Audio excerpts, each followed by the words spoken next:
அப்புறம் இன்றைக்கி வந்து இந்தியன் நேஷ்னல் மூமெண்ட், அதில் ஒரு முக்கியமான ஃபஸ்ட்டு டாபிக் இது. ஸோ இந்த டாபிக் போகிறதுக்கு முன்னாடி நம்ம வந்து இந்த டாப்பிக்குடைய கண்டென்ட் பார்த்துடலாம். இந்திய தேசிய இயக்கம் ஃபஸ்ட்டு டாபிக் நம்ம ஸ்டார்ட் பண்ணுறோம். சரிங்களா? Early uprising against the British rule. ஆங்கில ஆட்சிக்கு எதிராக தொடக்க காலத்தில் நடந்த எதிர்ப்புகள் தான் பார்க்குறோம். இது எங்கெங்கே இருக்குதுன்னு பாருங்கள். 8th standard term 1, 10th standard lesson 6-7 history, 11th standard lesson 16, 17, 18. சரி, அது இல்லாமல் நீங்கள் ஓல்டு புக்கும் பார்க்கணும். 8th ஸ்டாண்டர்டுடைய டெக்ஸ்ட்டு ஓல்டு புக் இருக்குது பார்த்தீங்களா, எல்லாமே இருக்குது அவைலபிள். சரிங்களா? அதையும் எடுத்து பார்த்துக்குங்க. 10th standard old history lesson 9 எல்லாமே சேர்த்து பார்த்துக்கணும். ஸோ ஆக்சுவலி வந்து பார்த்திங்கன்னா இந்த டாபிக் பொறுத்த வரைக்கும் ஐஎன்எம்முடைய ஃபஸ்ட்டு டாபிக் இது. ஸோ ஐஎன்எம்முடைய ஃபஸ்ட்டு டாபிக் அப்படின்னு சொல்லி நம்மளுடைய டெக்ஸ்ட் புக் எடுத்து பார்த்தீங்கன்னா அங்கே இந்த டாபிக் தான் ஃபஸ்ட்டு டாப்பிக்காக கொடுத்துருப்பாங்க. டெக்ஸ்ட் புக்கில் எடுத்து பாருங்கள். Advent of Europeans. சரிங்களா? அதுக்கப்புறம் வந்து இந்தியன் செக்குலர் ஸ்டேட்டு ஹார்மோனி அது மாதிரி ரிலேட்டட்லாம் கொடுத்துருப்பாங்க. இதெல்லாம் வந்து நம்ம ஹிஸ்ட்ரி அண்ட் கல்ச்சர் ஆஃப் இந்தியாவில் பார்ப்போம். ஸோ இதில் ஃபஸ்ட்டு டாப்பிக்காக பார்க்க போகிறது ஆங்கிலேயர்களுக்கு எதிரான ஆரம்ப காலத்தில் என்னென்ன கிளர்ச்சிகள் எதிர்ப்புகள் இருந்தது. ஒரு முக்கியம் என்ன தெரிஞ்சுக்கணும் அப்படின்னு பார்த்தீங்கன்னா இந்த எதிர்ப்புகள் தான், இந்த எகெயின்ஸ்ட் பிரிட்டிஷ் ரூல் தான் என்ன ஆகுது பிற்காலத்தில் ஒரு பெரிய ரிவோல்ட்ஸ், இந்த ரிவோல்ட்ஸ் எல்லாம் சேர்ந்து தான் இந்திய சுதந்திரத்திற்கு ஒரு முக்கியமான ப்ரோக்ரஸாக மாறுதுங்க. சரிங்களா? ஸோ என்னென்ன அப்படிங்கிற டீட்டெயில்ஸ் பாருங்கள். கண்டினியூஸ் பார்த்திங்கன்னா ஃபுல் தியரிட்டிக்கல் பார்ட்டாகவே இருக்கும். எங்கேயுமே பெருசாக வந்து நம்ம எக்ஸ்ப்ளனேஷன்ஸ் வந்து கொடுக்கவே முடியாது. தியரிட்டிக்கல் பார்ட்டு நீங்கள் உட்காந்து இந்த நோட்ஸை வந்து டவுன்லோட் பண்ணி number of times 5 to 10 times நீங்கள் படிக்கணும். அப்போ தான் ஞாபகத்தில் இருக்கும். ஸோ ஜென்ரல் நம்ம ஸ்டோரியாக இது சொன்னாலும் நீங்கள் வந்து ஈச் அண்ட் எவ்ரி லைன் எக்ஸாமினேஷனுடைய பாயிண்ட்ஸாகவே நீங்கள் பார்த்துக்கணும். அப்படி பார்த்தா மட்டும்தான் இது வந்து உங்களுக்கு ஞாபக சக்தியில் இருக்கும். ஸோ ஆரம்ப காலத்தில் என்ன நடக்குது அப்படின்னு பாருங்கள். ஸோ ஆரம்ப காலத்தில் அவங்க வந்து கிழக்கிந்தியா கம்பெனி கேள்விப்பட்டிருப்பாங்க. ஈஸ்ட் இந்தியா கம்பெனி தான் உள்ளே நுழையிறாங்க, ட்ரேடிங்காக வர்றாங்க, எல்லா வேலையும் செய்கிறாங்க. சரிங்களா? அங்கே இருக்கிற மன்னர்கள், அதுக்கப்புறம் வழித்தோன்றல்கள், இது மாதிரி இருக்கப்பாங்களே டெசன்ஸ், அவங்க பதவி இழந்தவங்க, ஜமீன் எல்லாத்தையும் வந்து கிளர்ச்சியில் ஈடுபடுற மாதிரி நிலைமை வந்துடுது. அதில் முக்கியமானது யார் கிளர்ச்சிகள் செய்கிறீங்களா? விவசாயிகள், பழங்குடியினர்கள். சரிங்களா? பெசன்ஸ் அண்ட் ட்ரைபல்ஸ்ன்னு சொல்லக்கூடியவங்க தான் ஸ்டார்டிங் வந்து அவங்க uprising of the dispossessed peasants and tribals அப்படின்னு வருது. ஸோ இது என்னென்ன செய்கிறாங்க, எப்படிலாம் இவங்க வந்து கிளர்ச்சிகள் உருவாக்குற அந்த பகுதியை, எப்போ எந்த கிளர்ச்சிகள் நடந்தது அப்படிங்கிறத இங்கே பார்க்க போகிறோம். பாதிக்கப்பட்டவங்க நிறைய பாதிக்கப்படுறாங்க. என்னன்னு கேட்டிங்கன்னா அவங்க வந்து சாப்பாடுக்கு வழி இல்லை, எதுவுமே வழி இல்லாமல் அளவுக்கு அவங்கள பாதிக்கப்படுறாங்க. ஃபஸ்ட்டு ஒரு இன்ட்ரோடக்ஷன் கொடுக்கும் பொழுது மைசூர் சுல்தான் அவர் தான் ஆரம்ப காலத்தில் எதிர்ப்பு தெரிவிக்கிறார். மைசூர், சரிங்களா, இது வந்து விஜயநகர பேரரசுடைய ஒரு பகுதியாக இருக்குதுங்க, ஒரு ராஜ்யமாக இருக்கக்கூடியது தான் அந்த மைசூர். எப்போ நடந்தது? 1565 இந்த விஜயநகரம் அப்படியே டிக்ளைன் ஆயிடுது. அவங்க டிக்ளைன் ஆகிட்டு அடுத்தது யார் கையில் போகுதுன்னா உடையார்கள் கையில் போகுதுங்க. அவங்க உடையார்கள் சுதந்திரமாக இருக்கணும் அப்படிங்கிறது அவங்க எண்ணமாக இருக்குது. இவர்கள் வாழும் பொழுது 1610 மைசூரிலிருந்து ஸ்ரீரங்கப்பட்டினத்துக்கு தன்னுடைய தலைநகரை மாற்றிக்கிறாங்க. ஸோ இந்த ஒரு இன்ஃபர்மேஷன் இதை வந்து பார்த்தீங்கன்னா என்ன அப்ரைசிங் பார்க்குறத விட அப்பப்போ வந்து டைம்லைன் சார்ட் பிரகாரம் என்ன இன்ஃபர்மேஷன் வருதோ அதை நோட் பண்ணிக்கணும். அதான் எக்ஸாமில் டைரெக்டாகவும் கேட்பாங்க, இன்டைரக்டாகவும் கேட்பாங்க. அதுக்கு நம்ம தயாராகிக்கணும். சரிங்களா? ஹைதர் இருக்கா இல்லையா, அவருடைய தந்தை ஹைதர் அலி கேள்விப்பட்டிருப்போம். சரிங்களா? அதே மாதிரி நம்ம வந்து இவருக்கு பின்னாடி ஹைதர் அலிக்கு அவருடைய மகனாக வந்தவர் இன்னொருத்தர் இருப்பார் இல்லையா, ஒரு ஃபேமஸானவர். ஸோ அவரும் வந்து இந்த ஆங்கிலேயர்களுக்கு எதிராக ஒரு போராட்டம் நடத்தியவர். ஸோ ஹைதருடைய தந்தை ஃபத்தே முகமது கோலார். கோலாருங்கிறது கர்நாடகாவில் இருக்கக்கூடிய ஒரு பகுதி. கோலார் ஃபௌஜ்தார், அதான் படை தளபதி. சரிங்களா? ஹைதருடைய தந்தை ஃபத்தே முகமதுடைய ஒரு படை தளபதியாக இருக்காருங்க. 1760 ஹைதர் என்ன பண்ணுறாருன்னா, பாண்டிச்சேரியில் ஆங்கிலேயர்களுக்கு எதிராக பிரெஞ்சுக்காரன் கூட்டு சேர்றாரு. இது ஒரு பகுதி. அதாவது ஆங்கிலேயருடைய ஆதிக்கம் அதிகமாக இவங்க என்ன பண்ணுறாங்க, தனியாக வந்து நம்ம வந்து ஃபைட் பண்ண முடியாது அப்படிங்கிறதுக்காக பிரெஞ்சுக்காரர்களை கூப்பிட்டுக்கிறாங்க. ஆனால் இது யாருக்கு பிடிக்காதுங்க, மராத்தியர்களுக்கு பிடிக்கவே பிடிக்காது. ஸோ நீங்கள் வந்து போய் பிரெஞ்சுக்காரன் போய் சேர்ந்துட்டியா அப்படின்னு. அப்போது ஹைதர் அலி அவருடைய நிலைமை வந்து வெற்றிகரமாக கையாளணும் அப்படின்னா, தளவாய், சரிங்களா, மைசூரின் உண்மையான ஆட்சியாளராக இருந்தவர். சரிங்களா? 1770 அந்த மன்னர், மைசூர் மன்னர் என்ன பாருங்க, அவர் வந்து இறந்துடுறாருங்க. சரிங்களா? அவருக்கு பிறகு இந்த உடையார் ஆட்சி வரும்போது தான் உண்மையான அரசு அதிகாரம் ஹைதர் அலி கையில் போயிடுது. இப்போ ஹைதர் அலி தான் ஃபுல் பவரில் இந்த ஆங்கிலோ மைசூர் வந்து வராங்க. அந்த ஆங்கிலோ மைசூருடைய வார் எப்போ நடந்தது அப்படிங்கிற புக்லேயும் இருக்கும், நீங்கள் பார்த்துக்கலாம். ஸோ அதுதான் இந்த பாயிண்ட். இந்த நிற்கிறோம் பார்த்தீங்களா, இந்த பாக்ஸை வந்து நீங்கள் மனப்பாடம் பண்ணி வச்சுக்கணும். சரிங்களா? 1767 1799 வரைக்கும் நடந்த இன்ஃபர்மேஷன்ஸ். முதல் ஆங்கிலோ மைசூர் வார், ஆங்கிலேய மைசூர் வார் எப்போ நடந்தது பாருங்கள், மைசூர் பார்டரில் நடந்தது 1767. சரிங்களா? யாருக்கு இடையில் நடந்தது அப்படிங்கிறத படிச்சுக்கணும். ஸோ இது வந்து நம்ம சொல்கிறத விட நீங்கள் டவுன்லோட் பண்ணி இதை படிக்க வேண்டியது முக்கியமானது, தெரிஞ்சுக்கங்க. இரண்டாவது ஆங்கிலேய மைசூர் வார் அப்படிங்கிறத கர்நாடகா போர் சொல்கிறோம் இல்லையா, 1780. ஹைதர் அலிக்கு திப்பு சுல்தான், அதுக்கப்புறம் வந்து அயர்கூட், ஹெக்டர் மூன்றோ, இவங்களுக்கு இடையில் நடைபெற்றது. அதனால் ரிசல்ட் என்ன நடந்தது அப்படிங்கிறத கொடுத்துருக்காங்க.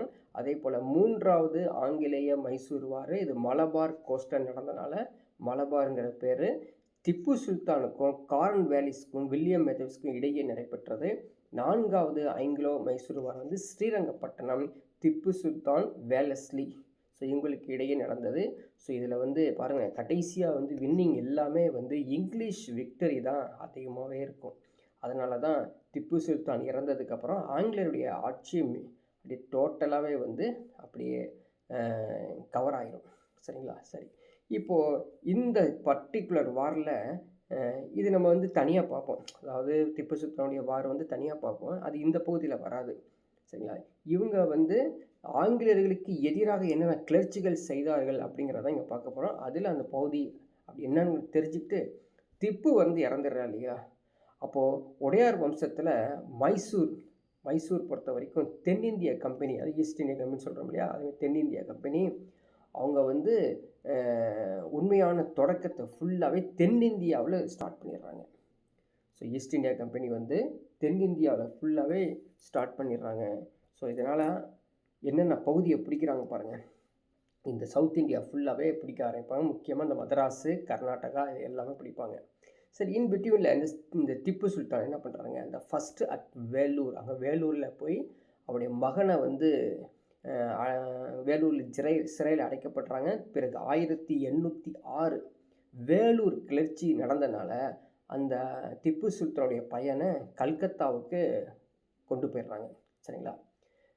அதுக்கப்புறம் அவர் இறந்துறாரு, அதுக்கப்புறம் வர்றதே இல்லை, அதை விட்டுருங்க. ஆங்கிலேயருக்கு எதிரான மைசூர் சுல்தானுடைய வீரம் வந்து ஒரு முக்கியமானது. இது இனிஷியலாக நம்ம கொடுத்துருக்கக்கூடிய அப்ரைஸ், இது ஒன் ஆஃப் தி ஆங்கிலேயர்களுக்கு எதிரான.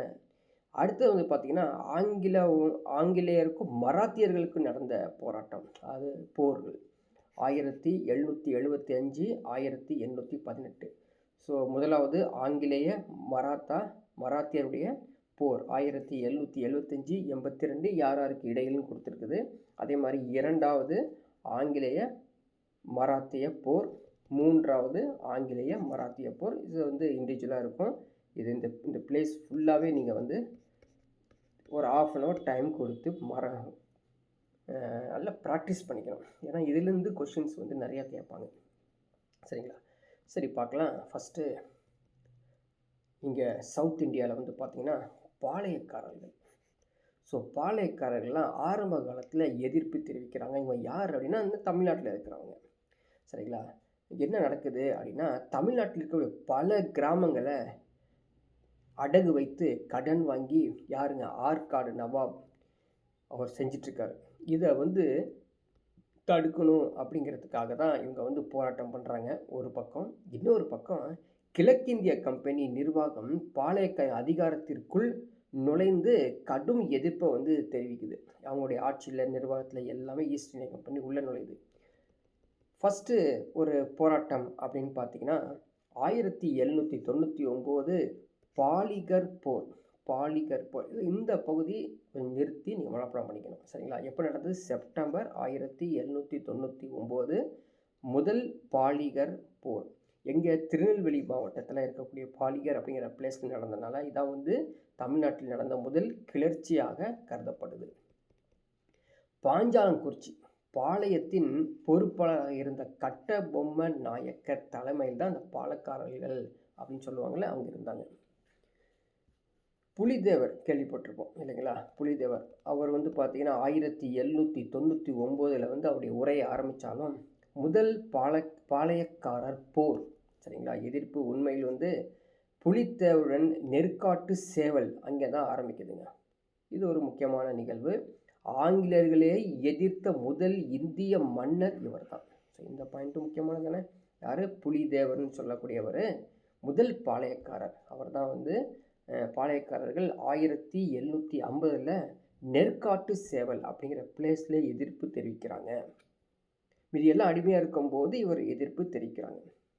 இப்போ கட்டபொம்மன் அவர் நாயக்கர் அக்டோபர் 16, 1799 கயத்தாரில் அவர் தூக்கிலிடப்படுறாரு. காரணம் தெரியும் நமக்கு. காரணம் அவர் எதிர்த்து போராட்டம் பண்ணனால. 1801 இல்லையா? 1801 இரண்டாம் பாலிகர் போர்.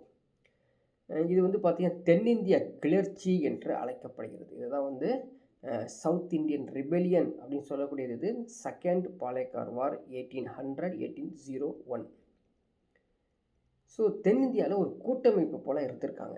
யார் அப்படின்னு பார்த்தீங்கன்னா சிவகங்கையை சேர்ந்த மருது பாண்டியர்கள், கொங்கு நாட்டை சேர்ந்த தீரன் சின்னமலை, திண்டுக்கல்லை சேர்ந்த கோபால் நாயக்கர், மைசூரை சேர்ந்த கிருஷ்ணப்ப நாயக்கர், சரிங்களா, அதே மாதிரி கிருஷ்ணப்ப நாயக்கர் மற்றும் தூண்டாஜி, மலபாரை சேர்ந்த பழசி ராஜா கேரளவர்மா. இந்த பகுதியை நீங்கள் மனப்பாடம் பண்ணிக்கணும். இதுதான் முக்கியமான பகுதி. ஸோ இதை அப்படியே நம்பர் ஆஃப் டைம்ஸ் ரிப்பீட் பண்ணி ஞாபகம் வச்சுக்கணும்.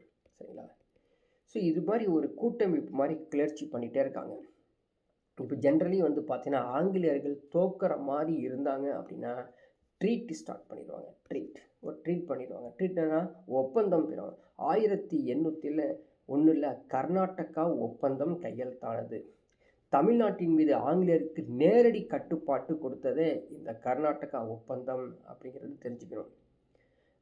இதனால் பாலக்காரர்களுடைய அதிகாரம் அப்படியே டிக்ளைன் ஆகுது, அப்படியே முடிஞ்சிருது. சரிங்களா? இதில் ஒரு முக்கியமான ஒரு குறிப்பு கொடுத்துருக்காங்க. வேலு நாச்சியார் இல்லையா? சிவகங்கையுடைய ராணி. 1780 ஹைதர் அலியுடைய துணையுடன், ஹைதர் அலியுடைய உதவியுடன் தனது நாட்டை மீட்டெடுத்த ஒரு நபர். இவர் வந்து எதுக்காக இது கொடுத்துருக்காங்கன்னா தமிழ்நாட்டில் இருக்கக்கூடிய வேலு நாச்சியார் வந்து ஆங்கிலேயர்களுக்கு எதிராக போராட்டம் நடத்தியவர் ஒருத்தர். அடுத்து பாருங்கள் தென்னகம், அது ஃபுல்லாகவே தென்னக பாளையக்காரர்கள் அப்படின்னு சொல்கிறோம் இல்லைங்களா? இவங்க வந்து பாளையக்காரர்கள் தோற்றம், இது இண்டிவிஜுவல் கொஷினாக, ஒவ்வொரு லைனும் இண்டிவிஜுவல் கொஷினாக பார்த்துங்க. 1530 தொடங்கி இருக்குது அப்படிங்கிறது தெரிஞ்சுக்கணும். அவன் வந்து இந்த க்ரானிக்கல் ஆர்டரில் கேட்பாங்க. வரிசைப்படுத்தி சொல்லு, இறங்கு வரிசை சொல்லு, ஏறு வரிசை சொல்லு, எல்லாத்துக்கும் நம்ம தயாராக இருக்கணும். அப்படின்னா டைம்லைன் சார்ட் வந்து படித்து வச்சுக்கணும். இப்போ பாருங்க, இந்த பாளையக்காரர்கள் என்ன பண்ணுறாங்க அப்படின்னா ஆங்கிலேயர்களுக்கு கப்பம் கட்டணும். ஆங்கிலேயர்களுக்கு வந்து ஏதாவது ஒரு ட்ரைபியூட், ஆனுவல் ட்ரைபியூட் வந்து கொடுக்கணும், அல்லது சப்ளை ட்ரூப்ஸ் கொடுக்கணும். இதான் அவங்களுடைய வந்து கண்டிஷன் மாதிரி கொடுக்குறாங்க. இதெல்லாம் வந்து ஓரளவுக்கு தான் செய்ய முடியுது. சரிங்களா? அதுக்கப்புறம் ஒரு குறிப்பிட்ட கிராமங்களுக்கு என்ன பண்ணுறாங்க, நிறைய வருவாய் வசூல்லாம் செய்யணும். ஸோ கொஞ்சம் கொஞ்சமாக நெருக்கடி கொடுக்குறாங்க. ஸோ சவுத் இந்தியா, அது ஈஸ்ட் இந்தியா கம்பெனி வந்து சவுத் இந்தியாவில் இருக்கக்கூடிய பாளையக்காரர்கள், கிராமங்கள் இருக்கக்கூடிய விவசாயிகள் எல்லாத்தையும் கொஞ்சம் கொஞ்சமாக நெருக்கடி கொடுத்துட்டே வராங்க. இப்படி கொடுக்க கொடுக்க என்ன ஆகும் அப்படின்னு பார்த்தீங்கன்னா ஒரு பக்கம் ஆங்கிலேயர்கள் வந்து 2 அது சேர்ந்து இருக்கக்கூடாது, பிரியணும் அப்படிங்கிறதுக்காக நிலப்பரப்பின் அடிப்படையில் based on the tropical distribution மேற்கு பாளையம், கிழக்கு பாளையம் அப்படின்னு சொல்லி பிரிக்கிறாங்க. ஸோ நீ இந்த பக்கம் வராது, நீ மேற்கு, நீ வந்து இந்த பக்கம் வராது, கிழக்குன்னு அப்போ தான் வந்து ஈஸியாக அவங்களுக்கு பிரித்து சண்டையை மூட்டி நம்ம உள்ளே போக முடியும். இது ஒரு பக்கம் இருக்கும்போது இந்த திட்டம் மிக மிக மோசமான திட்டமாகுது. இதை எகெயின்ஸ்டாக நிறையா வந்து கிளர்ச்சிகள் உண்டாகுது. என்னது? சப்சிடியரி அலைன்ஸ், துணைப்படை திட்டம். இது கொண்டு வந்தவர் யார்? So governor general Wellesley. 1798 805 British ஆட்சியை உறுதி செய்தவர் இவர் தான், வெல்லஸ்லி பிரபு இல்லையா? இவர் தான் துணைப்படை திட்டத்தை கொண்டு வராரு. இது ஒரு இடத்துல மட்டும் இல்லை, ஹைதராபாத், மைசூர், லக்னோ, மராத்தி, பேஷ்வா, போன்ஸ்லே, கோலாலம்பூர், சிந்தியா, குவாலியர் எல்லா அரசுகளையும் கீழே இது கொண்டு வரது தான் சப்சிடரி அலைன்ஸ். சரிங்களா? அதோடைய கம்ப்ளீட் கவரேஜ் ஃபுல்லாகவே வந்து இந்த வெல்லஸ்லி பிடிச்சிடறாரு. So first state, the Nizam of Hyderabad was first Indian rule to accept the subsidiary alliance. துணைப்படை திட்டத்தை ஏற்றுக்கொண்டவர் யார் அப்படின்னு பார்த்தீங்கன்னா ஹைதராபாத் நிஜாம் 1798. ஸோ இது மாதிரி இன்ஃபர்மேஷன்ஸ் அடிஷ்னல் நோட்ஸ் வரும்போது படிச்சுக்கணும். துணைப்படை திட்டம் சரிங்களா? என்னது? அதாவது இவங்க ஒரு ஃபோர்ஸ் வச்சுருப்பாங்க, ஒரு படை வச்சுருப்பாங்க இல்லையா? அந்த படை யார் வச்சுருப்பாங்க? ஃபுல் அண்ட் ஃபுல்லு ஆங்கிலேயர்கள் தான் வச்சுருக்கணும். நம்ம என்ன வச்சுருக்கணும்? துணைப்படை திட்டம் தான் வச்சுருக்கணும், துணைப்படைகள் தான் வச்சுருக்கணும். மெயினான படைகள் எல்லாம் அவங்க வச்சுருப்பாங்க. எதுக்குன்னா அப்போ ஃபுல் கண்ட்ரோல் கிடைக்கும். என்னென்ன துணைப்படை திட்டம் அப்படிங்கிற டீட்டெயில்ஸ் தான் இங்கே கொடுத்துருக்காங்க பாருங்கள். கூட்டணிகள், அது எல்லாமே அது யாரெல்லாம் வந்து கூட்டணி இருக்காங்களோ, கூட்டணிக்குள் வரும் இந்திய ஆட்சியாளர்கள் தனது சொந்த படைகளை கலைத்து விட்டு பிரிட்டிஷ் படைகளை ஏற்பதோடு அவர்கள் அனுப்பும் அதிகாரி ஒருவரை ரெசிடென்ட், புரியுதுங்களா? அப்போது நான் ஒரு ராஜா, நான் வந்து நான் தனியாக ஒரு படை வச்சுருப்பேன், அந்த படை வச்சுக்கக்கூடாது. ஆங்கிலேயர்கள் வைக்கக்கூடிய படைகளை தான் நான் வச்சுக்கணும், அதில் தான் எங்களுடைய ஆட்களையும் வச்சுக்கணும். அதுக்கு அதிகாரியாக இருப்பவர் ஆங்கிலேயராக இருப்பார். தான் துணைப்படை திட்டம். பிரிட்டிஷ் படைகளுக்கு பராமரிக்கிற செலவு இருக்கு இல்லையா, அது வந்து அங்கே இருக்கிற ராஜாவை ஏற்றுக்கணும், அந்த மாகாணத்தில் இருக்கக்கூடிய அவங்க தான் எடுத்துக்கணும் அப்படிங்கிறது இன்னும் அடுத்த ஒரு ப்ரெஷர். பாதுகாப்பு எல்லாமே இவங்க செஞ்சு கொடுப்பாங்களாமா. இப்போ நான் ராஜானா எனக்கு வந்து துணைப்படை கொடுத்துருவாங்க. பட் எனக்கு வந்து எந்த ஒரு வெளிநாட்டிலேருந்து பக்கத்துலேருந்து இருக்கக்கூடிய எந்த ராஜாவும் என்னை வந்து தாக்க முடியாத அளவுக்கு ஆங்கிலேயர்கள் என்னை பாதுகாப்பாங்களாமா. இதுக்கெல்லாம் ஒத்துக்குவாங்க. பிரிட்டிஷார் அனுமதி இல்லாமல் எந்த ஐரோப்பியர்களையும் வந்து பணியில் அமர்த்தக்கூடாது அப்படிங்கிறது அந்த துணைப்படை திட்டத்தின் ரூல்ஸ். சரிங்களா? அது மட்டும் இல்லாமல் இந்திய அரச கம்பெனிகளோடு அனுமதி இல்லாமல் பேச்சுவார்த்தையில் ஈடுபடுவாங்க. So full and full our control, ஆங்கிலேயர் கண்ட்ரோலுக்கு கொண்டு வராங்க. ஸோ இது என்ன ஆகுது? இதோடைய எஃபெக்ட் என்ன? What are the impacts of subsidiary alliance அப்படின்னு பார்த்தீங்கன்னா, சுதேச அரசுகள்னு சொல்கிறோம் இல்லையா? சுதேச அரசுகள் அவங்களாம் அதாவது இந்த ஸ்டேட்ஸ் தனியாக இருப்பாங்க, அவங்க நிம்மதியாக வாழ முடியல, அவங்களுடைய இறையாண்மை இழந்து வாழ்கிறாங்க. So sacrificing their own sovereignty and status. இராணுவ விவகாரங்கள் எதுலேயும் அவங்க தலையிட முடியல. துணைப்படை திட்டம் கம்பெனி வந்ததுக்கப்புறம் இராணுவ பலம் முழுவதும் யார் கையில் போயிடுச்சு அப்படின்னு பார்த்தீங்கன்னா ஆங்கிலேயருடைய கையில் போயிடுச்சுங்க. எந்த ஒரு வாக்குறுதி கொடுக்க முடியல, நிர்வாகம் நடத்த முடியல, எல்லாத்தையும் பயங்கர ஒரு ப்ரெஷருக்கு போயிடுறாங்க அந்தந்த சுதேசி அரசுகள். சரிங்களா? இப்படி இருக்கும் பொழுது இப்போ பார்த்தீங்கன்னா டல்ஹௌசி பிரபு வருவார்.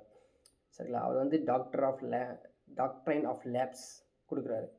ஏற்கனவே துணைப்படை திட்டத்துக்கு எகென்ஸ்ட் பண்ணிட்டு இருக்கும் பொழுது இந்த டாக்ட்ரைன் ஆஃப் லேப்ஸுங்கிறது அடுத்த ஒரு கொடுமையான ஒரு கொள்கை.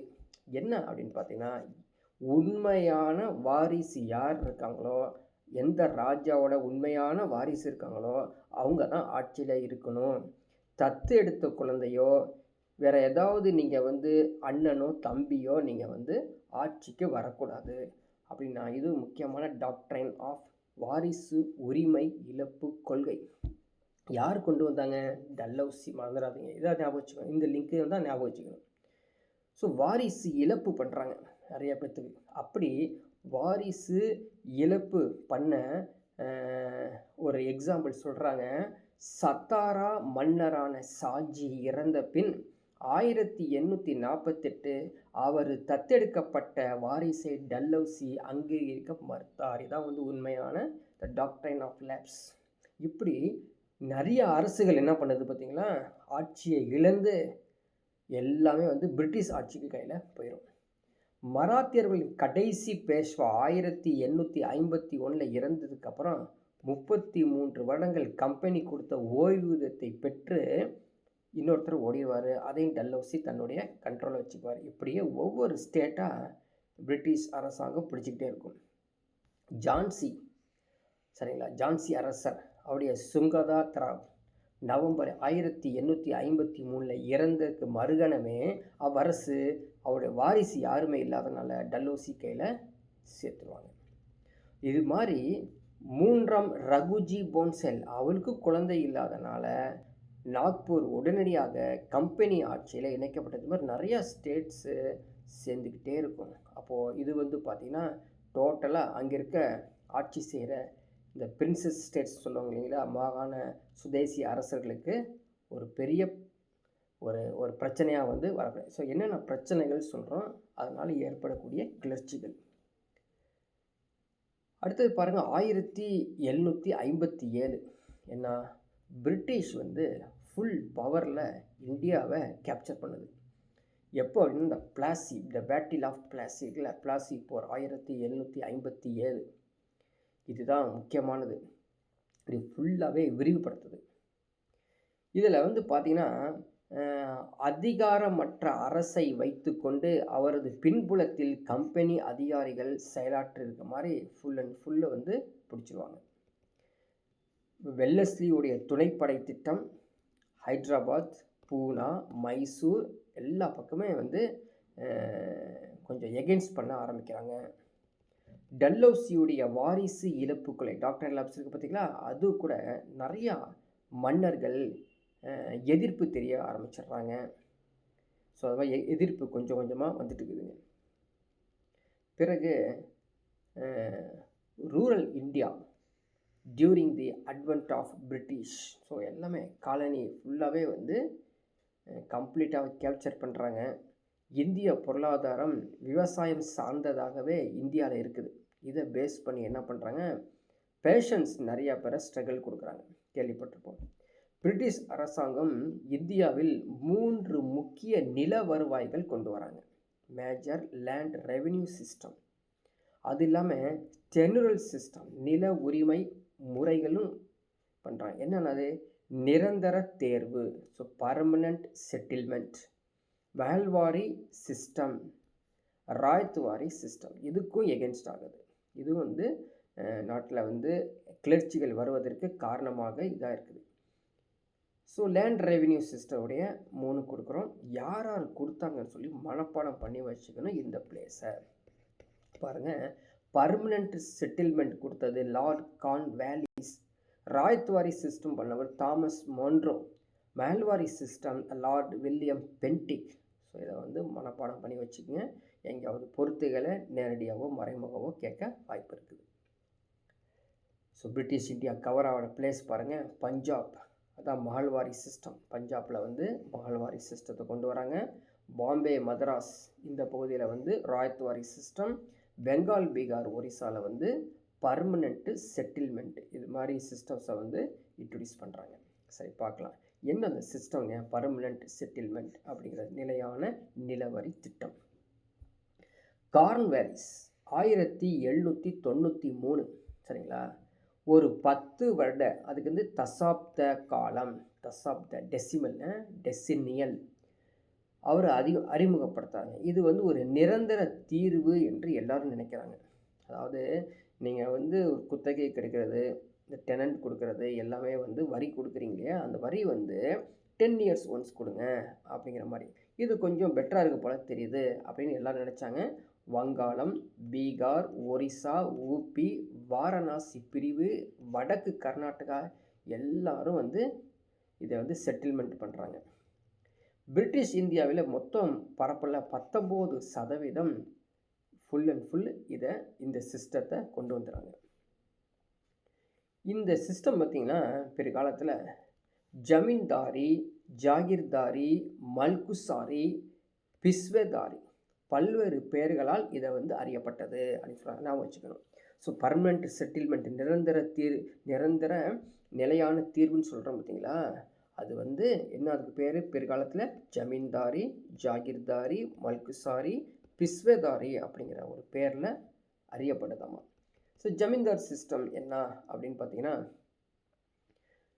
அதாவது கிழக்கிந்தியா கம்பெனிக்கு நீங்கள் வருவாயை கரெக்டாக கொடுக்கணும். ஸோ இன்கம் சோர்ஸ் இருக்கு இல்லையா, அது இந்த லேண்ட்லேருந்து கொடுக்குறது. அது எப்படி நிலத்தின் உரிமையாளராக அறிக்கப்படுவாராம். யார் வந்து நீங்கள் வந்து வரி கொடுக்குறீங்களா அவன் தாங்க நிலத்தின் உரிமை அப்படின்னு இந்த ஜமீன்தாரி சிஸ்டத்தில் வருது.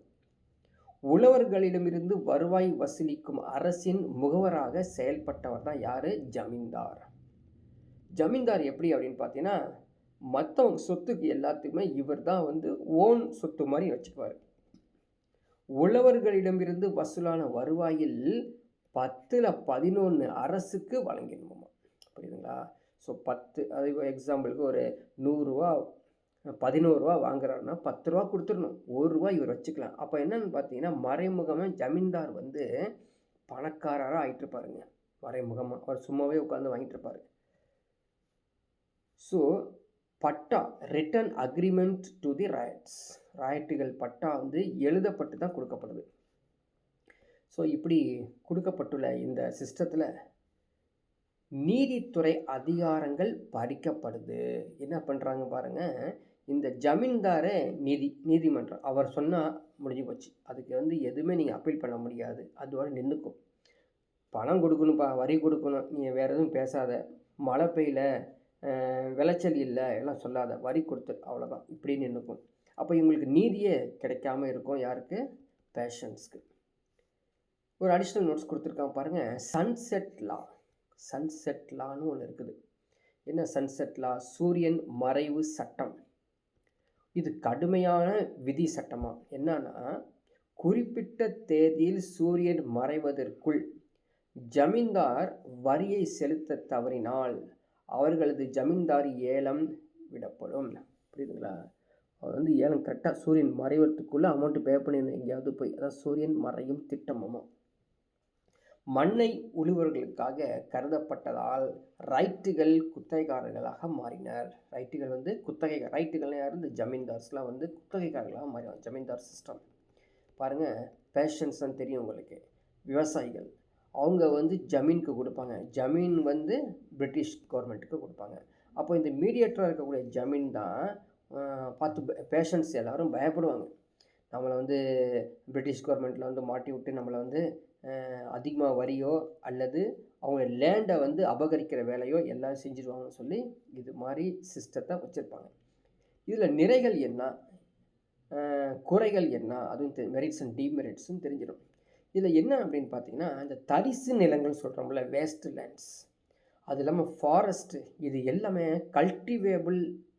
அப்போ என்ன பண்ணுவேன், நான் வரி கொடுக்கறதுக்காக எல்லா நிலத்தையும் நான் உழ ஆரம்பிச்சிடுவேன். இதனால் விவசாயம் பெருகிருக்கு.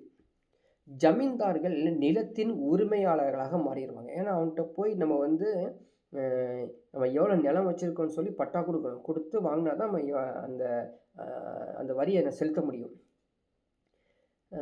நீதி வழங்கும் பொறுப்பிலிருந்து ஜமீன்தார்களை விடுவிக்கப்பட்டனர். அவர்தான் எல்லாமே நானே சொல்கிறேன் அப்படின்னு சொல்கிறார் இல்லையா ஜமீன்தார், அது கொஞ்சம் இந்த சிஸ்டத்தில் ஃப்ரீ ஆனது. ஜமீன்தார்கள் ஆங்கிலேய அரசுக்கு நம்பிக்கை உரியவர்களாக மாறுறது. ஆங்கிலேய அரசுக்கு நிலையான வருவாய் கிடைச்சிச்சு. தான் மெரிட்ஸ் ஆஃப் த மெரிட்ஸ். இல்லை இது பேஷன்ஸ்க்கு, அது விவசாயிகளுக்கு எந்த ஒரு மெரிட்ஸும் கிடையாது.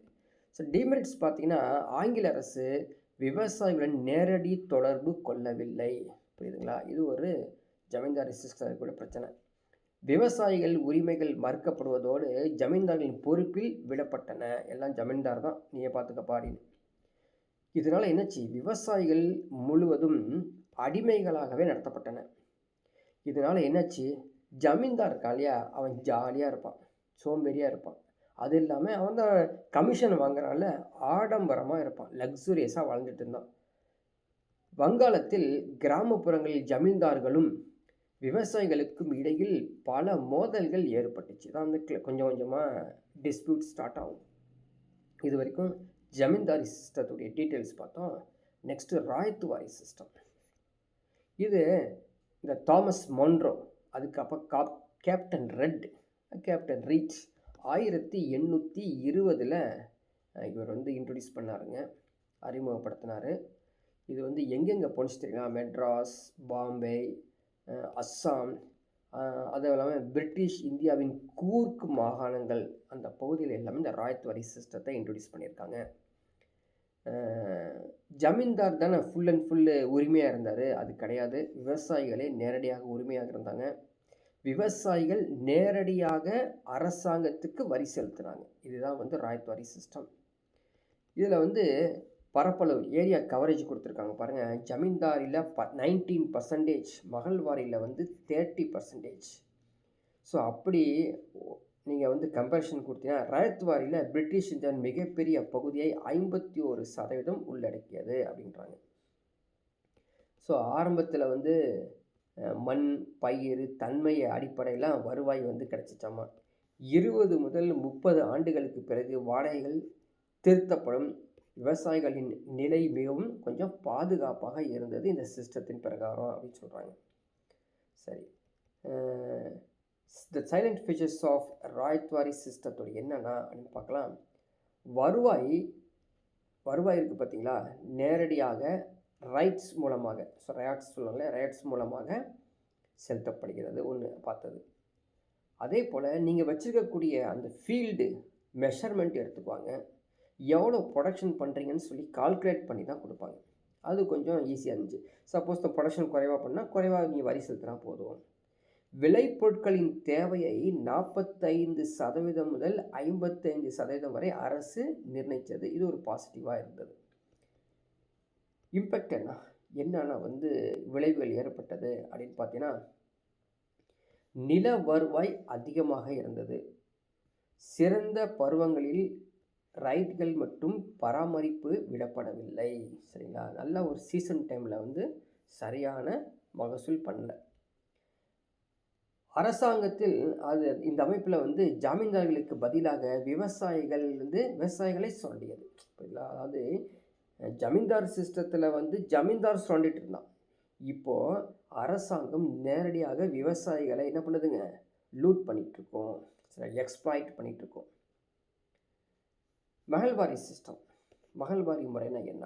இதை கொண்டு வந்தவர் வந்து த ஹோல்ட் மெக்கன்சி 1822. சுங்க பள்ளத்தாக்கு, வடமேற்கு மாகாணம், மத்திய இந்தியா இந்த பகுதியில், அது இல்லாமல் பஞ்சாப்லையும் வந்து இன்ட்ரடியூஸ் பண்ணார். த ஹோல்ட் மெக்கன்சி 1822. மகள்வாரி கேள்விப்பட்டோம் இல்லையா? ஒரு கிராமத்தின் உற்பத்தி அடிப்படையில் வருவாய் மதிப்பீடு செய்யப்படும். ஒரு மகள் கொடுப்பா நீ அப்படின்னு சொல்லுவாங்களாமா. இது எப்படி அப்படின்னு பார்த்தீங்கன்னா, தொடக்கத்தில் மொத்த உற்பத்தியில் 1/3 பங்கு நிர்ணயிக்கப்பட்டது. பிறகு வந்து பென்டிங் வந்ததுக்கப்புறம் 50% 1/2 ஆக்கிட்டார். ஸோ கிராமம் முழுவதும், கிராமத்தில் இருக்கிற தலைவர், அந்த தலைவருக்கு இன்னொரு பேர் லம்பார்டர், அவர் தான் வந்து வரி வருவாய் வந்து செலுத்துவார். இதை வந்து ஆரம்பத்தில் ஆக்ரா, ஆவத் அவங்கெல்லாம் அக்செப்ட் பண்ணிக்கிட்டாங்க. பரவாயில்ல, ஈஸியாக இருக்குது அப்படின்னு. கடைசியாக என்னாச்சுங்க, விவசாயிகள் மீதே பெரும் சுமையாக வந்துருச்சு. சரி, இதில் இருக்கக்கூடிய முக்கியமான அம்சங்கள் என்ன அப்படின்னு பார்த்தீங்கன்னா, இந்த லம்பார்டுன்னு சொல்லக்கூடிய அந்த தலைவர் அரசாங்கத்திற்கும் கிராம மக்களுக்கும் இடையில் இடைத்தரகரா, இப்போ ஜமீன்தார் மாதிரி லம்பார்டர் ஒருத்தர் வந்துட்டார். இது கிராம வாரியான மதிப்பீடு. ஒரு நபர் பல கிராமங்களை வைத்திருக்க முடியும் நிலைமைக்கு போயிட்டாங்க. அங்கே வந்து நிலத்தை வச்சிருந்தாரு ஜமீன்தார், இது கிராமமே வச்சிருந்தாரு லம்பார்டர். கிராம பொது நிலத்தில் உரிமையாளராக கிராம சமூகம், வில்லேஜ் கம்யூனிட்டி வந்துருச்சு, கிராம சமூகமாக மாறிடுச்சு. இதனால் என்ன விளைவுகள் ஏற்பட்டுச்சு அப்படின்னு பார்த்தீங்கன்னா, இந்த லம்பார்டர், அந்த கிராமத்துடைய தலைவர், தன்னுடைய சுயநலத்திற்காக தவறாக பயன்படுத்த ஆரம்பிச்சிட்டார். ஜமீன்தாரை விட மோசம். இது விவசாயிகளுக்கு எந்த ஒரு பெனிஃபிட்டும் கிடையாது. ஜமீன்தார் முறைப்படி தான் இந்த இதுவும் இருக்குது ஆஸ் யூஷுவலாக. இதனால் பெரிய தாக்கம் என்ன அப்படின்னு பார்த்தீங்கன்னா விவசாயிகள் தான். அனைத்து குடியேற்ற பகுதிகளில் பொதுவான அம்ச மதிப்பீடு, நிலத்திற்கு அதிகபட்ச வருமானம், நில விற்பனை இது மாதிரி அதிகரித்தே இருக்குது. நில விற்பனைலாம் என்னால் முடியலப்பா, நான் மகசூல்லாம் பண்ண முடியாது, ப்ரொடக்ஷன்லாம் பண்ண முடியாது சொல்லி விற்றுட்டு போகிறாங்க. அவ்வளோ வரி விதிப்பு, வரி சுமை அதிகமாக போயிட்டே இருக்குது. மக்கள் என்ன பண்ணுறாங்க, கடன் வாங்க ஆரம்பிக்கிறாங்க, கடன் சேர்ந்துக்கிட்டே இருக்குது, வறுமை வந்துக்கிட்டே இருக்குது, கந்து வட்டிக்காரர்கள் அவங்களாம் அதிகம் சேர்ந்துக்கிட்டே இருக்காங்க. ஜமீன்தாருடைய கொடுமையை விட இது மோசமான கொடுமையாக வந்துச்சு. இந்திய கிராமங்களில் என்னது இந்தியன் வில்லேஜஸ் ஆஸ் ஷேக்கன் எல்லாமே அப்படி தட்டுங்கிறாங்க. என்ன பண்ணுறதே ஒன்றும் புரியாமல் விட்டுட்டு போடுறாங்க. இப்போது அங்கே இருக்கக்கூடிய குடிசை தொழில்கள் எல்லாமே அப்படியே மறைஞ்சி டிஸப்பியர் ஆகுது. விவசாயிகள்லாம் ரொம்ப சிரமப்பட்டுட்டு போயிட்டே இருக்காங்க. அவங்க இந்த புதிய சட்டம், நீதிமன்றங்கள், கட்டணம், வழக்கறிஞர்கள் இதெல்லாம் அவங்களுக்கு பெருசாக தெரியாது. அவங்களால அந்த பணத்தை கொடுத்து இந்த சட்டத்துக்கெலாம் போக முடியாது. இப்படி மோசமான நிலைமை தான் இந்த சிஸ்டத்தில் வந்தது. இதுக்கப்புறம் தான் அவங்க ஆரம்பிக்கிறாங்க கிளர்ச்சிகள். இது வரைக்கும் ஏன் கிளர்ச்சிகள் வந்தது, காரணம் என்ன தான் ஃபுல்லாக பார்த்தோம். இப்போ கிளர்ச்சிகள் ஆரம்பிச்சிருச்சு. யார் பண்ணுறாங்க முக்கியமாக அப்படின்னு பார்த்தீங்கன்னா பழங்குடியினர்களும் விவசாயிகளும், பீசன்ஸ் அண்ட் ட்ரைபல்ஸ் தான் ஆரம்பிக்கிறாங்க. அந்தந்த ஏரியாவில் இருக்கக்கூடிய சீர்திருத்த இயக்கங்கள் சொல்கிறோம் இல்லையா, சீர்திருத்த இயக்கங்கள், அது இந்த சோசியோ ரிலீஜியஸ் ரீஃபார்ம் மூமெண்ட்ஸ் அவங்க மூலமாக தான் ஸ்லோவாக ஸ்டார்ட் பண்ணுறாங்க. பரம்பரையான உயர்குடி மக்களுக்கும் விவசாயிகளுக்கும் பழங்குடியான மக்களுக்கும் இணைந்து கிளர்ச்சி செய்ய ஆரம்பிக்கிறாங்களாம். இந்த கிளர்ச்சிகள் அப்படியே கொஞ்சம் கொஞ்சமாக பெருசாகுது. ஸோ இதெல்லாம் எக்ஸாமில் கேட்க மாட்டாங்க. நீங்கள் அந்த என்னென்ன கிளர்ச்சிகள்ங்கிறது மட்டும்தான் படித்து வச்சுக்கணும். பாருங்கள், ரெஸ்டோரேட்டிவ் ரிபலியன்ஸ். இந்த கிளர்ச்சிகள் பார்த்தீங்கன்னா பழைய முறைகளை பயன்படுத்தி பழைய சமூக உறவுகளை நிலைநிறுத்தும் வகையில் இந்த முயற்சி செஞ்சாங்க. சரிங்களா, கிளர்ச்சி சின்னதாக பண்ணுறாங்க. இன்னொரு கிளர்ச்சி பார்த்தீங்கன்னா ரிலிஜியஸ் மூமெண்ட், சமய இயக்கங்கள் மூலமாக, அதாவது சமய இயக்கங்களுடைய தலைமைகள் வச்சு அவங்க மூலமாக போராட்டத்தை ஆரம்பிக்கிறாங்க. இன்னொன்று பார்த்தீங்கன்னா சோஷியல் பேண்டட்ரி, சமூக கொள்கை மூலமாக சாதனையாளர்கள் மூலமாகவும் உழைத்த நாயக்கர்கள் மூலமாகவும் இந்த ரெபெலியன்ஸ் ஸ்டார்ட் பண்ணுறாங்க. இது மட்டும் இல்லாமல் மக்களுடைய கிளர்ச்சி, மாஸ் இன்சரக்ஷன், மக்களுடைய பெரிய கிளர்ச்சி உண்டாகுது. அப்படி நடந்த என்னென்ன இயக்கங்கள் அப்படின்னு பார்த்தோம்னா ஃபஸ்ட்டு ஃபராசி இயக்கம். சரிங்களா, இதுதான் இப்படி சொல்லக்கூடிய பிளேஸில் நீங்கள் நின்று நிறையா ரிப்பீட்டடாக மனப்பாடம் பண்ணணும். சரிங்களா, மனப்பாடம் பண்ணணும். சும்மா ஜஸ்ட்டு நீங்கள் கோத்ரூ பண்ணிங்கன்னா அவனை அன்றைக்கி படித்தோம் அதுக்கு என்ன ஆன்சரு அப்படின்னு தெரியாமல் உட்காந்துருக்கும். மனப்பாடம் பண்ணணும். இப்போது 9th 10th ஸ்டாண்டர்டில் உட்காந்து மனப்பாடம் பண்ணுற மாதிரி இங்கே நின்று மனப்பாடம் பண்ணால் மட்டும்தான் ஞாபகத்தில் இருக்கும். இந்த ஃபராசி மூமெண்ட் இருக்கு இல்லையா, 1810 ஹாஜி ஷரியத்துல்லா இவர் தான் ஆரம்பிக்கிறாரு. இவர் 1839 இறந்துடுறாரு. அவருடைய மகன் தான் டூட்டு மியான். அவருடைய தலைமையில் என்ன சொல்கிறாரு தெரியுங்களா, எகென்ஸ்ட் பண்ணுறாரு. நான் வரி செலுத்த கொடுத்தேன், விவசாயிகள் யாரும் வரி செலுத்த மாட்டோம் அப்படின்னு சொல்லி கேட்குறாரு. அதாவது பொதுமக்கள் நிலத்தையும் அனைத்து வளத்தையும் சரிசமமாக அனுபவிக்க வேண்டும் என்ற எளிய கொள்கையை அவர் அறிவிக்கிறாரு டூட்டு மியான். நிலம் கடவுளுக்கு சொந்தமானதான், நீங்கள் எதுக்கு பயப்படுறீங்க அப்படிங்கிறாரு. ஆனால் 1860 அவர் இறந்துடுறாரு. அவருக்கு பிறகு 1870 நோவா மியான் இதை மீண்டும் கொண்டு போகிறாரு இந்த மூமெண்ட்டை. அடுத்த ஒரு ரெபிலியன் எடுத்துட்டிங்கன்னா வஹாபி கிளர்ச்சி. ஆங்கில ஆட்சியும் அங்கே இருக்கக்கூடிய நிலப்பிரபுகளுக்கும் எதிராக உருவாக்கப்பட்ட ஒரு மூமெண்ட். 1827 வங்காளத்தில் பராசத் அப்படின்னு இந்த பகுதியில் மனப்பாடம் பண்ணிக்கணும். அதான் கேட்பாங்க. எப்படி கேட்பாங்க, ஒவ்வொரு ரிபிலியனும் ஏறு வரிசையில் இறங்கு வரிசையில் எழுதுன்னு சொல்லுவாங்க. அல்லது பொறுத்துகளை கேட்பாங்க. வஹாபி ரிபிலியன் பராசத் அப்படின்னு சொல்லுவாங்க. அது எதுங்கிறது நம்ம மேட்ச் பண்ணணும். Match the following. இது மாதிரி டிஃப்ரெண்ட்டாக கேட்பாங்க. எல்லாத்துக்கும் நம்ம ரெடியாக இருக்கணும். வங்காளத்தில் பராசத் பகுதியில் 1877 துவங்கியது தான் இது. ஒரு இஸ்லாமிய மத போதகர் டிட்டு மீர் இவர் தான் வந்து இந்த கிளர்ச்சிக்கு தலைமை ஏற்றார். என்ன சொல்கிறாரு, ஜமீன்தாரி முறையெல்லாம் நாங்கள் வந்து ஃபாலோ பண்ண மாட்டோம், சரிங்களா, யாருக்கும் எதுக்கும் செய்ய மாட்டோம் அப்படிங்கிறதான் அவர் எகென்ஸ்ட்டு கொடுக்குறாரு. ஸோ அடுத்தது பழங்குடியினர் கிளர்ச்சி தான் மோசமானது. நிறைய பேர் இறப்பாங்க, பெரிய பெரிய கிளர்ச்சிகள் நடக்கும், சரிங்களா. காலனி ஆட்சிக்கு எதிராக இந்திய வரலாற்றிலே முதல் முறையாக அரசு வனங்களுக்கு தனி உரிமை வேண்டும் என்று கூறியது இந்த ரெபிலியன், அதாவது ட்ரைபல் ரெபிலியன், பழங்குடியினர் உடைய எதிர்ப்பு. ஸோ இவங்க வந்து பேசிக்கலி யாருன்னு தெரியும் நமக்கு. பழங்குடியினர் ஆதிவாசிகள், இந்த எல்லாமே வந்து மலைவாசிகள், மலைப்பகுதியில் வாழக்கூடியவங்க. யார் அவங்க? கோல் கிளர்ச்சி, கோல் ரிவால்ட். கோல் எந்த ஊர்? ஜார்க்கண்ட், ஒடிசா. இங்கே ஜார்க்கண்ட் ஒடிசாவின் பகுதியில் சோட்டா நாக்பூர், சிங்பூன், இந்த பிளேஸ் 1831-32 நடந்த ஒரு மேட்டர்.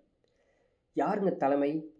பிந்த்ராய் சிங் ராய். இதுதான் முக்கியமான பாயிண்ட். இந்த இடத்துல நீங்கள் வந்து நோட் பண்ணி மனப்பாடம் பண்ணணும். ஒன் டைமில் படிக்கக்கூடாது, ஒரு 5 டைம்ஸ் படித்து வச்சுட்டா ஞாபகத்தில் இருக்கும். என்ன நடந்தது? சோட்டா நாக்பூரில் வந்து பார்த்தீங்கன்னா, அரசு வருவாய் வசூலிக்கும் பணியை வட்டி பணம் கொடுப்பதும் குத்தகைக்கு விட்டார். ஸோ வட்டி பணத்தை கேட்குறாங்க, வட்டியோட ஸ்பீடு வரையும். நீங்கள் படத்தில் தான் பார்த்துருப்பீங்க. ஒரு 1000 ரூபா வாங்கியிருப்பான், ஆனால் வட்டியோட சேர்த்து 10,000 கொடுன்னு கேட்பாங்க. அவன் 1000 ரூபாவே கொடுக்க முடியாது, 10,000 கொடுக்குறது எங்கே போவான்? அப்போ நிலத்தை கொடுத்துரு அப்படின்னு கேட்பான். 1000 ரூபா வாங்கினதுக்காக ஒரு நிலத்தை கொடுத்தாகணும். இது மாதிரி பயங்கரமான வட்டி கேட்பானுங்க. கொடுக்குறவன் கொடுப்பான், கொடுக்க முடியாதவன் எதிர்த்து போராட்டம் பண்ணுவான். அந்த போராட்டத்தில் தான் வட்டிக்கு பணம் கொடுப்போர் மற்றும் வர்த்தகர்கள் ஆகியோர்கள் எல்லாத்தையும் கொள்கிறாங்க. ஆங்கில அரசு பெரிய அளவிலான வன்முறை மூலம் இந்த கிளர்ச்சியை வந்து அடக்குறாங்க. இது ஒரு ப்ளஸ் பாயிண்ட்டுன்னு வச்சுங்களேன். இன்றைக்கி நம்ம வந்து ஒரு ரெபிலியனை வந்து எப்படி, ஒரு வயலன்ஸை எப்படி வந்து கண்ட்ரோல் பண்ணணும், எப்படி சப்ரஸ் பண்ணணும் அப்படிங்கிறது யார்கிட்ட கற்றுக்கிட்டோம்? பிரிட்டிஷ் தான் கற்றுக்கிட்டோம். பிரிட்டிஷ் தான் தெரியும் எப்படி அவன் கண்ட்ரோல் பண்ணணும் அப்படின்னு. சப்போஸ் கண்ட்ரோல் பண்ண முடியலன்னா அவன் ஒரு அடுத்த ட்ரீட்டி, ஒரு ஒப்பந்தத்துக்கு போயிடுவான். சரி, அடுத்த ஒரு ரெபிலியன் பாருங்கள், பேர் சாந்தால் கிளர்ச்சின்னு கேள்விப்பட்டிருப்பீங்க. அது சாந்தால் கிளர்ச்சி இந்தியாவின் கிழக்கு பகுதியில், கிழக்குனா இந்த ஒரிசா, அஸ்ஸாம், அது மாதிரி போகுது. சாந்தாளர்கள் அப்படிங்கிற பிளேஸ், இவங்களாம் வந்து பழங்குடியினர்கள் பேசிக்கலி. அந்த பகுதியில் ராஜ்மஹால் மலை, அந்த ராஜ்மஹால் ஹில்ஸில் வாழ்ந்த அந்த பழங்குடியினர்கள் அவங்க தான் கிளர்ச்சியை உருவாக்குறாங்க. சேம் அதே பிரச்சனை, வட்டிக்கு பணம் கொடுக்க மாட்டோம், இது மாதிரி இருக்க தான் சேம். இப்போ வாங்கின பணத்தை வட்டியோடு கேட்பாங்க, அதுக்காக எதிர்த்து போராடுவாங்க. 1855, சரிங்களா, சித்து கனு, ஞாபகம் வச்சுக்கோ, சாந்தால் சகோதரர்கள்லாம் எக்ஸாமில் கேட்ட கொஷின்ஸ், ஃப்ரீக்வெண்ட்லி ஆஸ்கட் கொஷின்ஸ் கேட்டாச்சு. 1855 சித்து மற்றும் கனு 2 சாந்தால் சகோதரர்கள் தான் கிளர்ச்சியை ஆரம்பிக்கிறாங்க. இவங்க இவங்களுக்குள்ள மக்கள்கிட்ட சொல்கிறான்னு தெரியுங்களா, நாங்கள் தாங்க கடவுளிலிருந்து அனுப்பப்பட்ட தேவ செய்தி, நாங்கள் தான் கொடுக்குறோம் அப்படிங்கிற மாதிரி சொல்லியிருக்காங்க. ஒரு இன்ஃபர்மேஷன்ஸ் எக்ஸ்ட்ரா என்னென்னு பார்த்தீங்கன்னா, டாமின் இ கோ ஆங்கிலேயர்களால் சாந்தாளர்களுக்கு ஒதுக்கப்பட்ட குறிப்பிட்ட நிலம் வரலாற்று ரீதியாக டாமின் இ கோ என்று அழைக்கப்படுகிறது. மனப்பாடம் பண்ணி வச்சுக்கோ. இதெல்லாம் வந்து நெட்டில் சர்ச் பண்ணி எடுத்த ஒரு முக்கியமான இன்ஃபர்மேஷன்ஸ். ஓகேவா? ரைட், அடுத்த பாருங்கள். ஸோ அதே ரிப்பீட்டடாக வந்துருக்குது. முண்டா ரெபிலியன், சரிங்களா? முண்டா ரெபிலியன், உலுங்குலன் ரெபிலியன். ஸோ 2 ரெபிலியன், முண்டா ரெபிலியன், உலுங்குலன் ரெபிலியன். இது எந்த ஊருங்க? ராஞ்சி. ராஞ்சியில் நடைபெற்ற உலுகுலன் கிளர்ச்சி. பெரிய அந்த அவங்களுடைய பாஷையில், அங்கே ராஞ்சியில் இருக்கக்கூடிய பாஷையில் வந்து பெரிய கலகம், அதான் உலுகுலன் கிளர்ச்சி. எல்லாரும் கூட்டாக சேர்ந்து விவசாயம் செய்வதில் முண்டா மக்கள் வந்து பெயர் பெற்றவர்களாம். அவங்க ஜென்ரலாக முண்டாங்கிற ஒரு கேள்விப்பட்டிருப்பீங்க. ராஞ்சியில் முண்டா நிறைய பேர் இருப்பாங்க, அது ஒரு இனம். அவங்க வந்து நிறைய விவசாயம் செய்வாங்க, நிறைய விவசாயம் செஞ்சவங்க தான். இவங்க இப்போ வந்து ரெபிலியன் பண்ணுறாங்க. எல்லாம் சேர்ந்து என்ன பண்ணுறாங்க? தோட்டங்களில் முண்டாக்கள் கொத்தடிமைகளாக பணியமர்த்தப்பட்டனர்.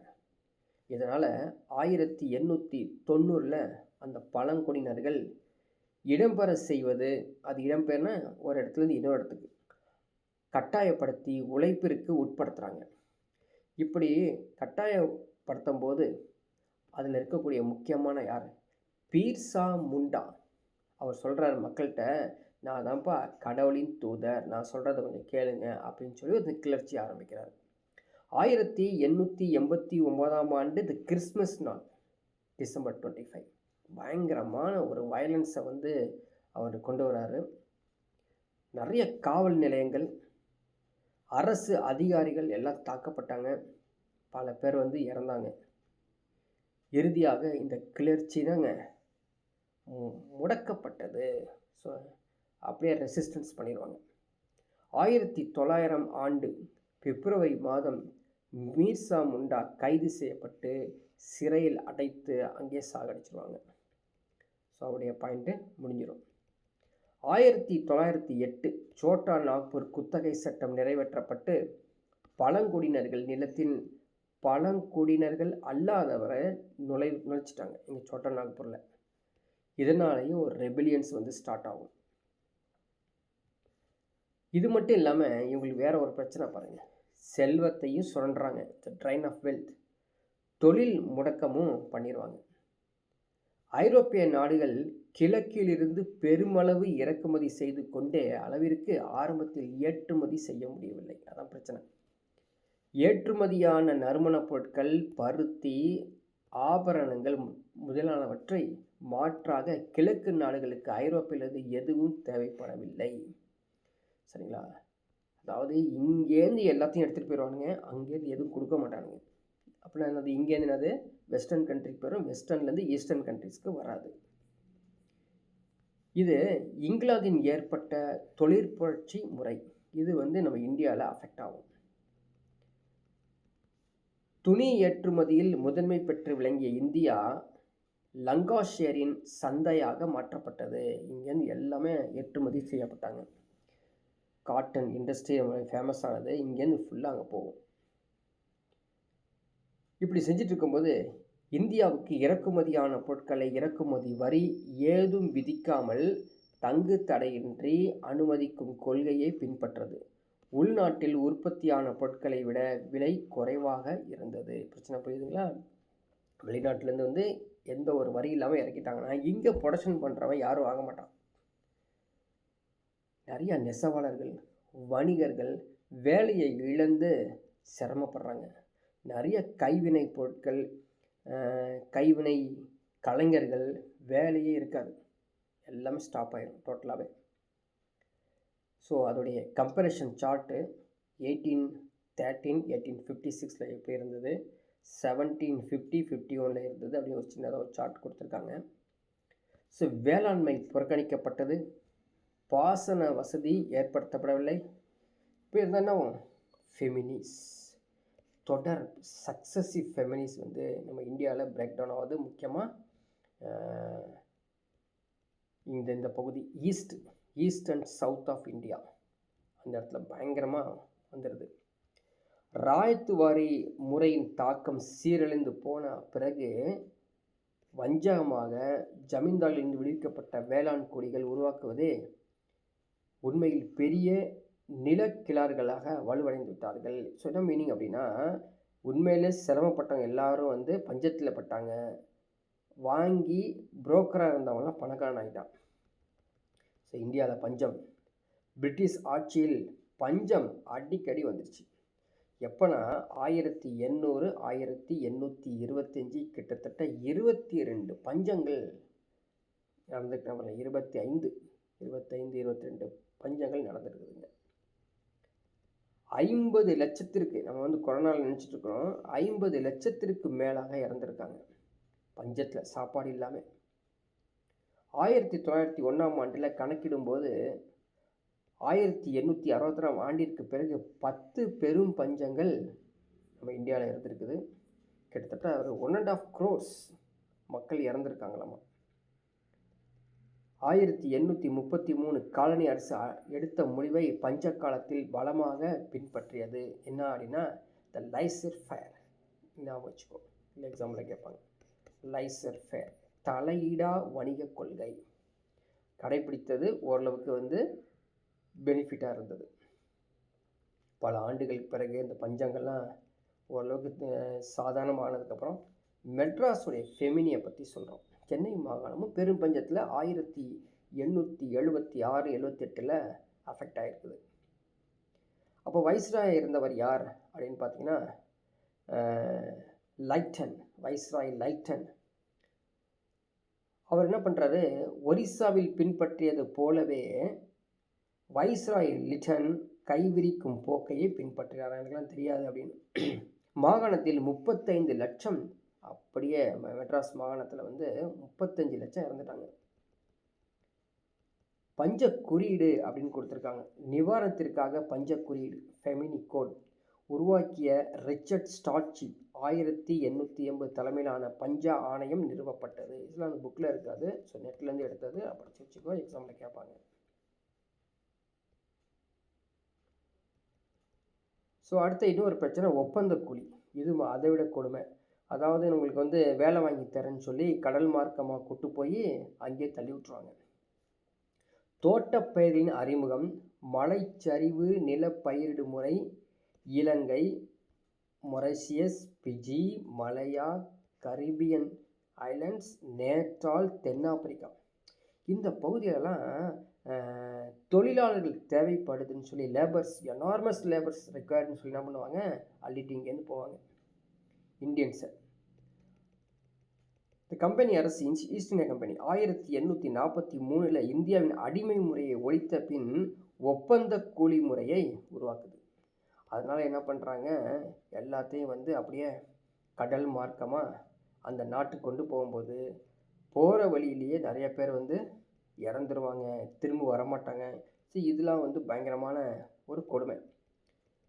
1833 1844 பெரும் பஞ்சம்.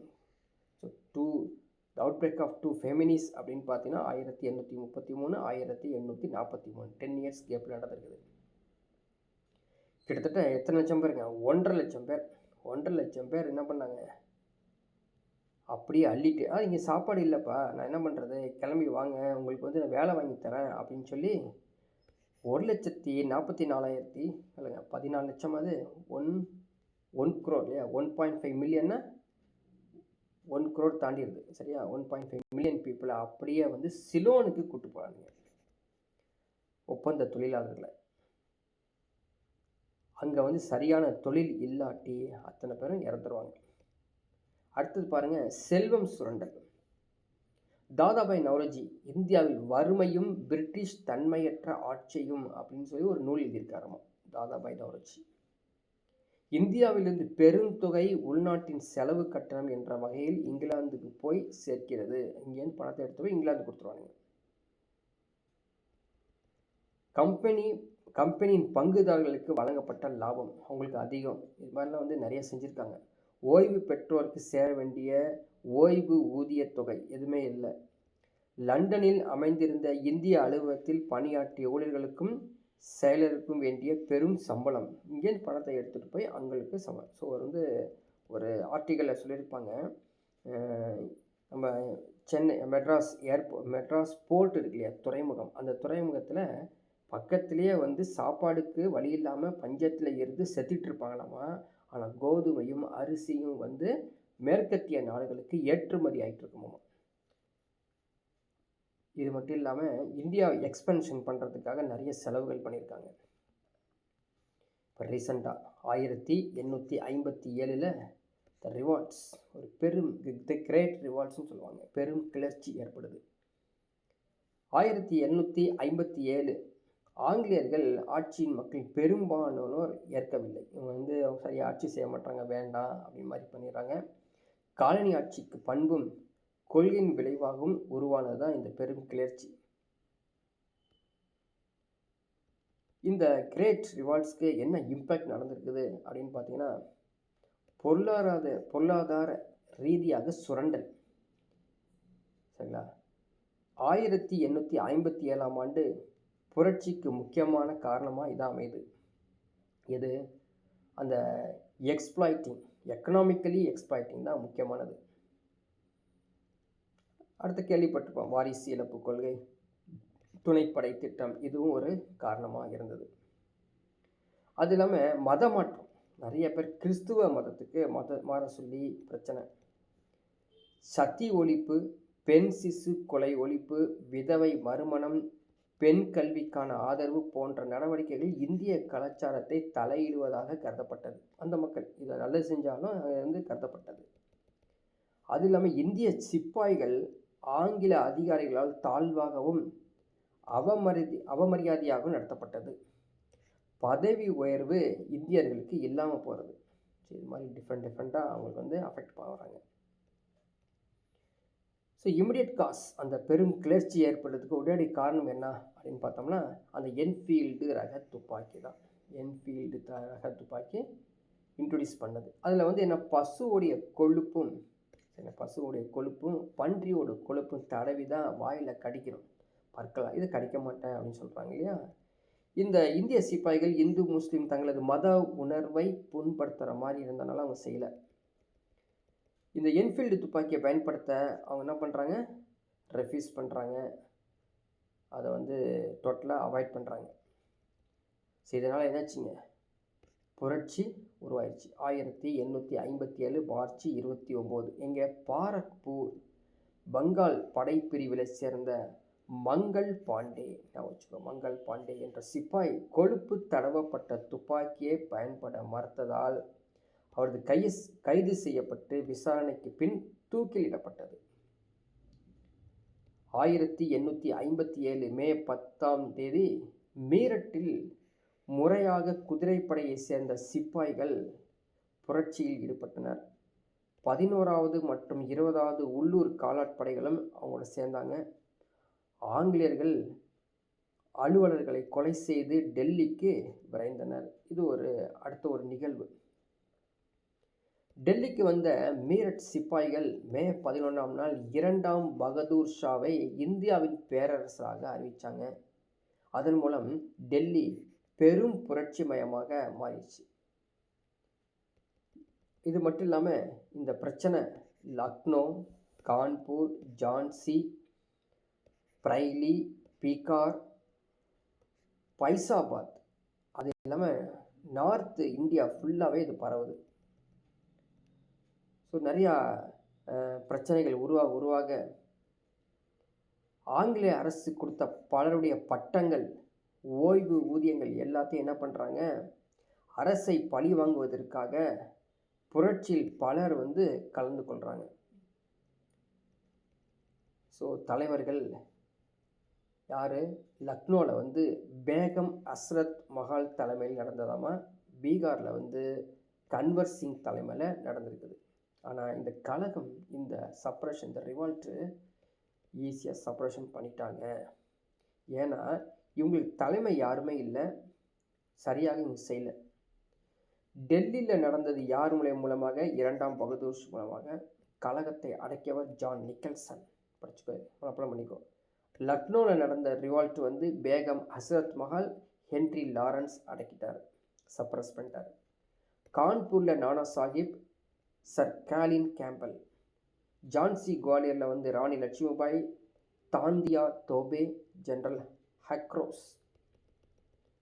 பிரைலியில் Khan Bahadur Khan, Sir Colin Campbell, பீகாரில் கன்வர்சிங் வில்லியம் டைலர். ஸோ இதெல்லாம் வந்து மனப்பாடம் பண்ணி வச்சுக்கணும், வேறு வழியே இல்லை. ஸோ தோல்விக்கான காரணங்கள்லாம் just you can go through it. சரியா? காரணம் என்ன? சரியான முறை இருக்காது, சரியான தலைவர்கள் இருக்க மாட்டாங்க. சரியா? அது இல்லாமல் சீக்கியர்கள், ஆப்கானியர்கள், கூர்க்க படையினர்கள் வந்து இந்த புரட்சியில் ஈடுபடவில்லை, தனியாக ஒதுங்கிக்கிட்டாங்க. அவங்களாம் வந்து ஆங்கிலேயர்களுக்கு விசுவாசியாக இருந்துட்டாங்க. ஸோ நம்மளுக்கு தெரியும், இந்த புரட்சிக்கு அப்புறம் தான் பிரிட்டிஷ் இந்தியா வந்து எந்த ஒரு வைஸ்ராயும் கவர்னர் ஜென்ரல் இல்லையா, கவர்னர் ஜென்ரல் அப்படிங்கிற போஸ்ட்டவே எடுத்துருவாங்க. இதுக்கப்புறம் தான் கவர்னர் ஜென்ரல் போஸ்ட்டே இருக்காது, வைஸ்ராய் அப்படிங்கிற போஸ்ட்டு உருவாக்குறாங்க. எப்போ? 1858. என்னங்க இது வைஸ்ராய்? அதாவது வைஸ்ராய் என்பது நேரடியாக விக்டோரியா மகாராணியை வந்து தொடர்பு பண்ணி இது மாதிரி ஒரு பிரச்சனை இருக்குது, என்ன செய்யணும் அப்படிங்கிற ஒரு டைரெக்டாக அவங்க கேட்குற அளவுக்கு பவர் இது. இயக்குனர் குழு கட்டுப்பாட்டு வாரியம் நீக்கப்பட்டு இந்திய விவகாரங்களை மேற்பார்வையிட செயலாளரின் தலைமையில் 15 உறுப்பினர் கொண்ட ஒரு சபை கவுன்சில் ஏற்படுத்துகிறாங்களாமா. சரிங்களா? இதில் வந்து பாருங்கள், முதல் வைஸ்ராய் யாருங்க? கானிங் பிரபு, த லார்ட் கேனிங். 1857 இந்தியாவின் முதல் வைஸ்ராய். கவர்னர் ஜெனரலுக்கு பதிலாக கேனிங் பிரபு முதல் வைஸ்ராய். ஓகேங்களா? ஸோ இதனால் என்னச்சிங்க, பிரிட்டிஷ் மிலிட்ரி பாலிசி எல்லாத்தையும் சேஞ்ச் பண்ணுவாங்க. த ரிவோல்ட் 1857 வந்து இதுதான் வந்து நமக்கு என்னங்க, பிற்காலத்தில் மாடர்ன் நேஷ்னல் மூமெண்ட், நவீன சுதந்திர போராட்டமாக மாற்றியது. ஸோ நீங்கள் என்ன பண்ணணும், அந்த புக் எடுத்து நீங்களே எடுத்து பாருங்கள். இந்த நோட்ஸையும் டவுன்லோட் பண்ணி படிச்சுக்கங்க. நெக்ஸ்ட் ஒரு கிளாஸில் நெக்ஸ்ட் ஒரு டாபிக் பார்க்கலாம்.